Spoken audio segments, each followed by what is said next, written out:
Assalamualaikum warahmatullahi wabarakatuh. Yang saya hormati kepada Ibu Zamrud Mirah Delima, SEMSI, serta teman-teman sekalian.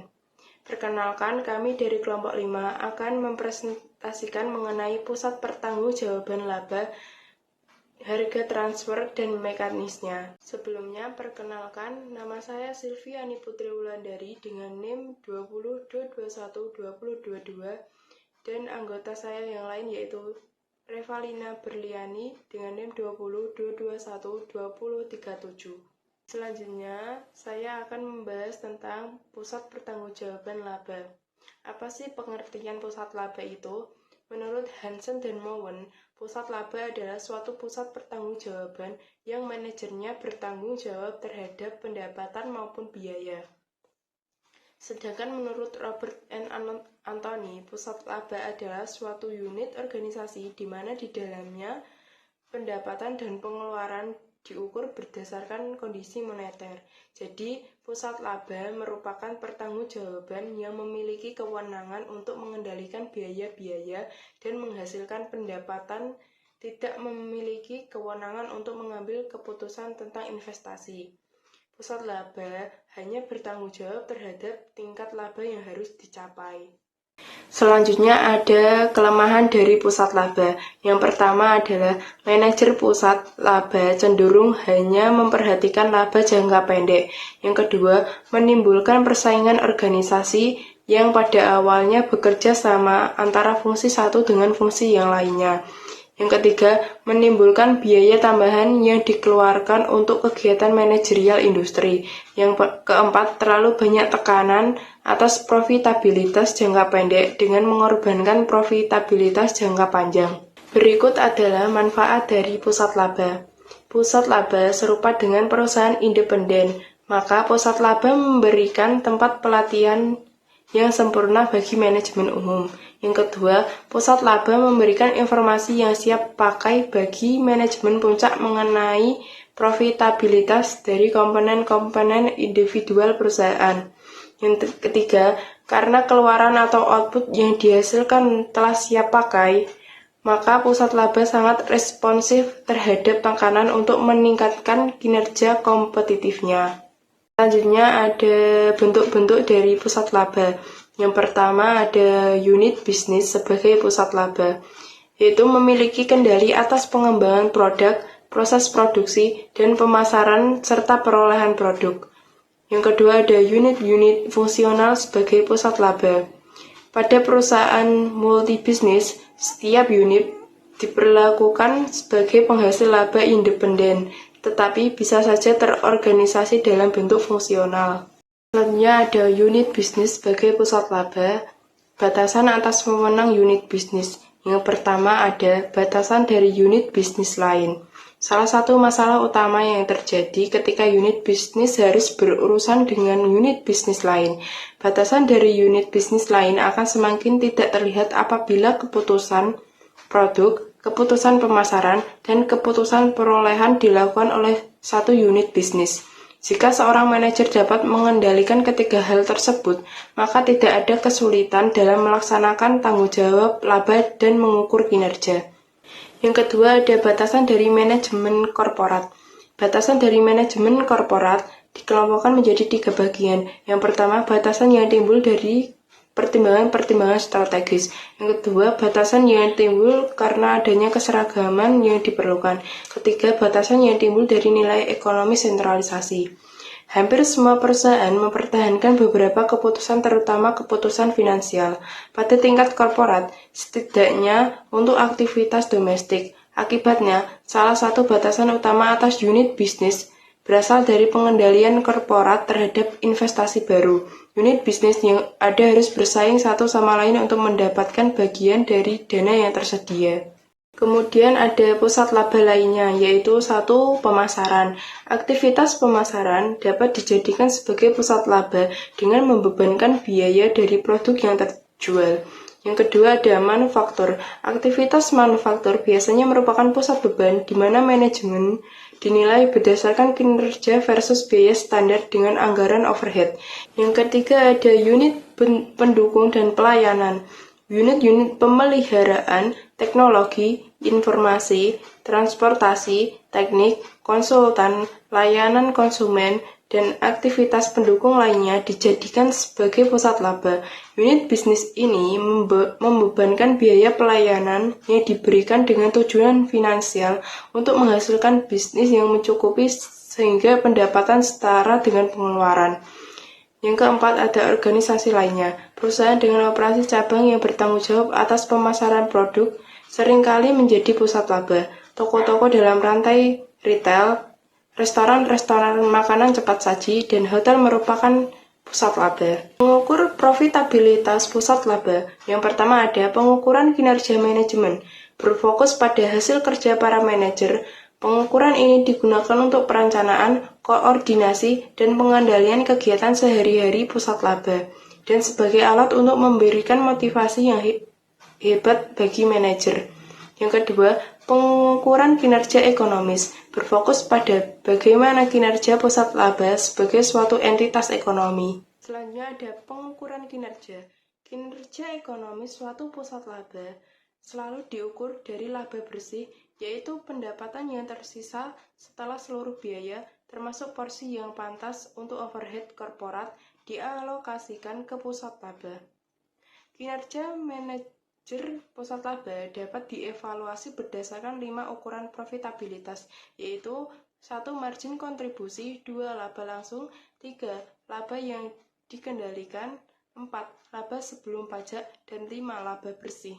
Berikut adalah penjelasannya. Yang pertama ada margin kontribusi. Margin kontribusi menunjukkan rentang antara pendapatan dengan beban variabel. Alasan utama mengapa ini digunakan sebagai alat pengukur kinerja manajer pusat laba adalah bahwa karena beban tetap berada di luar kendali manajer tersebut, sehingga para manajer harus memusatkan perhatian untuk memaksimalkan margin kontribusi.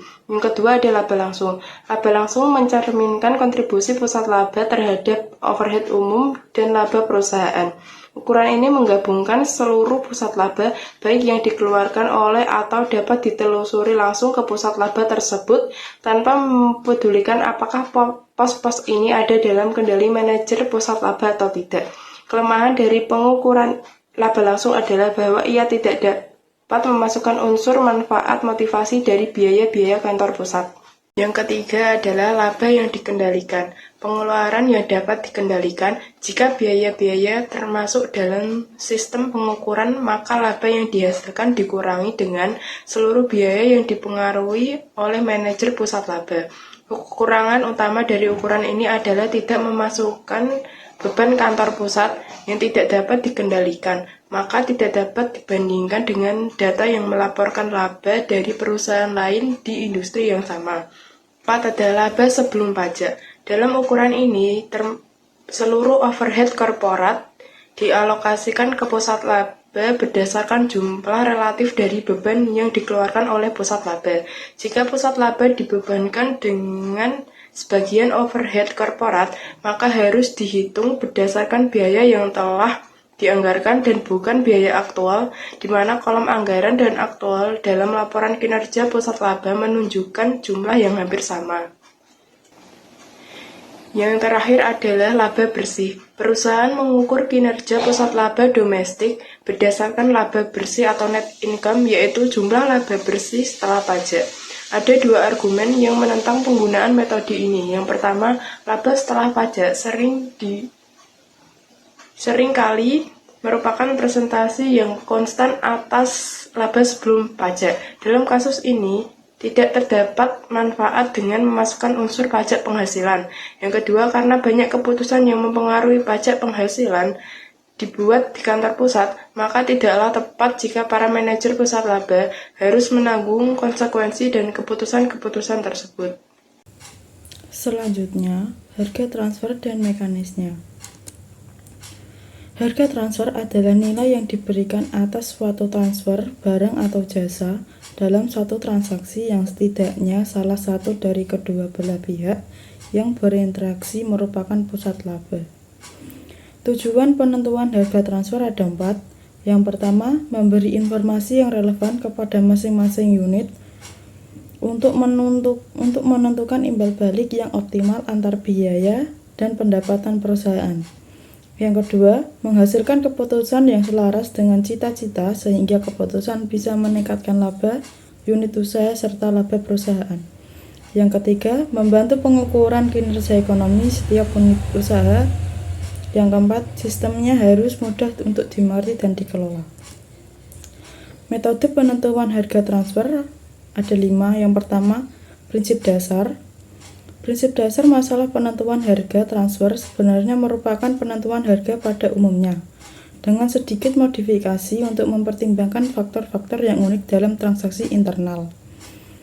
Prinsip dasarnya adalah harga transfer harus sama dengan harga yang akan dikenakan jika produk dijual ke konsumen luar atau dibeli dari pemasok. Yang kedua, situasi ideal. Harga transfer berdasarkan harga pasar akan menghasilkan keselarasan cita-cita perusahaan. Realitanya, kondisi ideal sangat terjadi di dunia nyata. Jarang tepat adalah penyesuaian dengan kondisi. Yang pertama, orang-orang yang kompeten. Idealnya manajer harus tertarik kinerja jangka panjang maupun jangka pendek. Yang kedua, atmosfer yang baik. Manajer harus menganggap profitabilitas yang ukur dalam laporan laba rugi mereka sebagai tujuan yang penting dan pertimbangan yang signifikan dalam penilaian kerja mereka. Yang ketiga, harga pasar. Harga transfer yang ideal berdasarkan harga pasar, namun yang mencerminkan kondisi yang sama untuk kuantitas, waktu pengiriman, dan kualitas dengan produk yang dikenakan harga transfer. Yang keempat, kebebasan memperoleh sumber daya. Alternatif untuk memperolehnya harus ada, dan manajer harus diizinkan untuk memilih alternatif yang sesuai untuk kepentingan baik mereka. Manajer pembeli harus bebas untuk membeli dari pihak luar, dan manajer penjual harus bebas untuk menjual pihak keluar. Yang kelima, informasi penuh. Manajer harus mengetahui semua alternatif yang ada, serta biaya dan pendapatan yang relevan dari masing-masing alternatif. Yang keenam, negosiasi. Harga transfer ditentukan dengan cara negosiasi kontrak antar pusat laba. Jika 6 kondisi di atas terpenuhi, harga transfer berdasarkan harga pasar dapat menghasilkan keselarasan cita-cita dan tidak membutuhkan administrasi pusat. Yang ketiga, hambatan dalam perolehan sumber daya. Dalam kehidupan nyata, kebebasan memperoleh sumber daya dengan keadaan terbatas secara alami atau dibatasi oleh kebijakan korporat atau pusat perusahaan. Dua hambatan yang terjadi adalah pasar terbatas, disebabkan oleh kapasitas internal produsen tunggal atau tidak ada pemasok dari luar, dan perusahaan telah melakukan investasi yang besar. Yang kedua, kelebihan atau kekurangan kapasitas produksi. Jika pusat laba perusahaan memproduksi lebih dari kapasitas pusat laba lain, dianjurkan untuk membeli. Namun, jika suatu barang atau jasa produksinya terbatas, pusat laba yang memproduksi dibatasi agar tidak menjual ke perusahaan lain. Yang keempat, harga transfer berdasarkan biaya. Jika harga kompetitif tidak tersedia, harga transfer dapat ditentukan berdasarkan biaya ditambah keuntungan. Meski harga transfer ini rumit untuk dihitung dan hasilnya kurang memuaskan daripada hasil basis pasar. Dua keputusan yang dibuat berdasarkan harga transfer berbasis biaya. Yang pertama, dasar biaya. Biaya aktual tidak boleh digunakan karena faktor efisiensi produk akan diteruskan ke pusat laba pembelian. Yang kedua, markup laba. Dalam menghitung markup laba juga terdapat dua keputusan. Yang pertama, apa dasar markup laba? Yang kedua, tingkat laba yang dibolehkan. Basis yang paling sederhana dan paling banyak digunakan adalah persentase biaya. Jika basis ini digunakan, bagaimanapun tidak ada pertimbangan modal yang diperkirakan. Yang kelima, biaya tetap dan laba hulu. Penetapan harga transfer dapat menimbulkan masalah signifikan dalam perusahaan yang terintegritas. Metode yang digunakan perusahaan, yang pertama, persatuan antar unit usaha. Kedua, dua langkah penentuan harga. Yang ketiga, pembagian laba. Keempat, dua kelompok harga. Selanjutnya, administrasi harga transfer.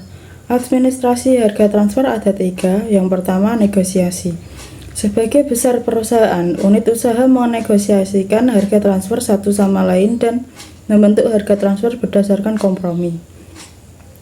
Unit usaha harus mengetahui aturan dasar sebagai basis negosiasi supaya harga transfer tidak semata-mata tidak ditentukan oleh keahlian bernegosiasi, melainkan harga yang pantas. Yang kedua, arbitrase dan penyelesaian konflik. Arbitrase, harga transfer adalah tanggung jawab kelompok eksekutif atas atau pusat karena keputusan arbitrase berdampak signifikan bagi laba unit usaha. Banyak arbitrase menunjukkan peraturan kurang spesifik atau sulit dijalankan atau pengelola unit usaha kurang rasional. Yang ketiga, klasifikasi produk.